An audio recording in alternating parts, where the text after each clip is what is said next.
Yet again, Darlington fails to disappoint.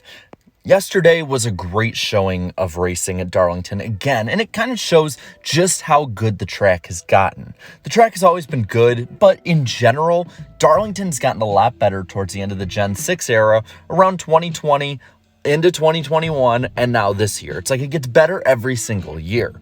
And the biggest point that everybody's talking about, of course, is the finish.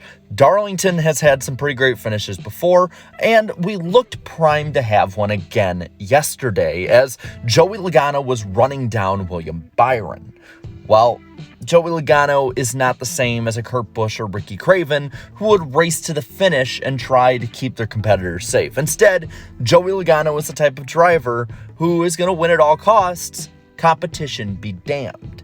And in this incident, William Byron was starting to fall back. The handling was leaving his car. Logano was making up a good half second a lap. He was definitely going to pass Byron, whether it was dirty or clean. Then, going into turn 3, coming to the white flag, Logano goes in and just sends it right into Byron, sending Byron into the wall where he would fall from the lead back to, I believe, 13th or 14th position where he finished. And well, a lot of people were pretty mad about this. Logano said that it was in response or retaliation for a late race restart. This restart saw William Byron really force Logano up the hill, where they made a little contact. Logano barely scraped the wall, and Byron got by for the lead. But I will say, Byron did give Logano a lot of room off that corner once he was able to collect his car and stay away from him. I think it was just a racing incident where the track was really slick, as Darlington always is, and Byron just basically drove his car to the limit. I don't think that the incident warranted the retaliation it got. I get if it's a last lap and you're bumping someone out of the way for the win, okay, that's fine. You're going to the checkers, and both of you are probably going to still have a good finish no matter what happens. But in this incident, Logano basically did what he didn't have to do. It was very reminiscent, in my opinion, of him and Matt Kenseth in 2015, where Logano really didn't have to push the issue, but he did because he could. And in my opinion, this moment is actually going to be one of the biggest career-defining moments for the young William Byron. Byron, so far in his career, has slowly but surely built up his resume. He started off being kind of a mid-pack driver when Hendrick was down low, and has since started to build up to a playoff caliber and maybe outside championship caliber driver. And right now, he is going to prove whether or not he is somebody who can be messed with or somebody who deserves and warrants respect from his competition. Byron is on the verge of having a breakout season, similar to what Alex Bowman had in 2021. He already has 2 wins this year, and while he hasn't been very consistent, those wins can get him a lot further than finishing 6th every week. Right now, he needs to define, as Alex Bowman has in the last 2 years, that he isn't a pushover. In today's NASCAR and the NASCAR culture that we have right now, there is no room for forgive or forget. There is no room for people being clean and getting them later. You have to always be aggressive all the time. And in a lot of ways, his driving style is like that. William Byron is an aggressive driver who will get the best out of a restart that he can. He will take advantage of someone who is slower ahead of him and be able to pass him. He'll be someone who will fight hard for a win. But there's a difference between that and being somebody who, competition like Joey Logano, who is very aggressive and will move people out of the way all the time, there's a difference between being the type that they would move out of the way. Right now in NASCAR, there is no room for someone who's going to take care of his competition the way that he would want to be taken care of. There is no room for, lack of a better term, a Mark Martin type, who will not seek retribution and will be run over by aggressive drivers like Joey Logano, Kyle Busch, and even Ross Chastain. You've seen this a lot. Guys like Alex Bowman and Chase Elliott, his teammates, have stood up for themselves, and they don't get used by the competition anymore or nearly as much as they used to.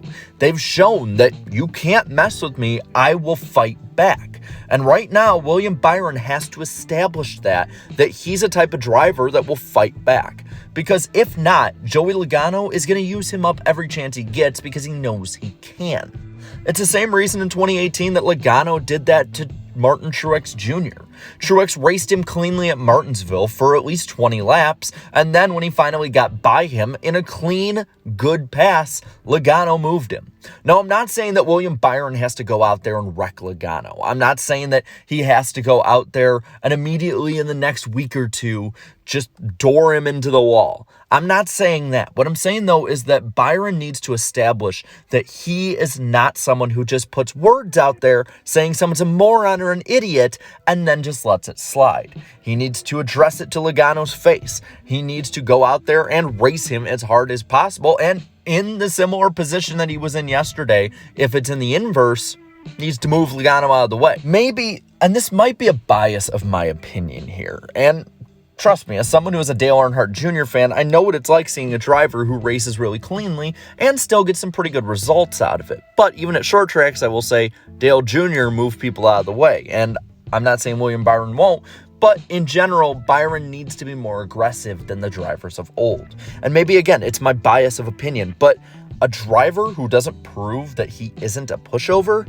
cannot win a championship in this day and age. Martin Truex Jr. was the last to do so, and he had to have one of the best seasons in the past 30 years. Similar to what Kyle Larson had, though Larson, I think, has proven that he is not a pushover either. Chase Elliott, our 2020 champion, proved last year, as Kevin Harvick and him went back and forth, that he wasn't going to take it back. He would drive up all the way through the pack and intimidate Kevin Harvick. Kyle Busch, come on, it's Kyle Busch. You know he's not going to take crap from other drivers. And then Joey Logano in 2018, being the champion, there's no way you can tell me Logano is going to take, well, the way Logano treats others. So as unfair as it might be to drivers now that they have to race this way, I think Byron does. And I will reiterate, I think this is a huge moment in his career.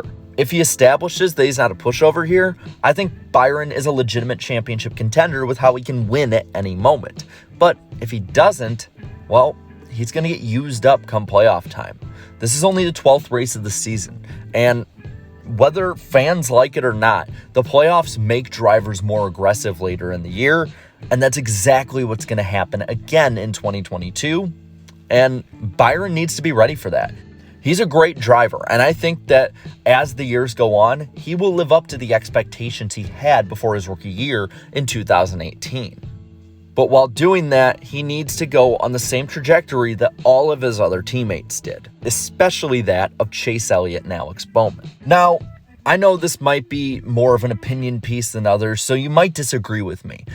So I'm going to leave it up to you in the comments down below. Is this a career-defining moment for William Byron, or am I blowing things out of proportion like many others might be? Let me know down in the comments below. And while I'm at it, leave a like on this video, share this video, and subscribe to my channel for more great NASCAR content. And to all my channel members, thank you so much for all of your support. It means the world. So until next time, have a good one.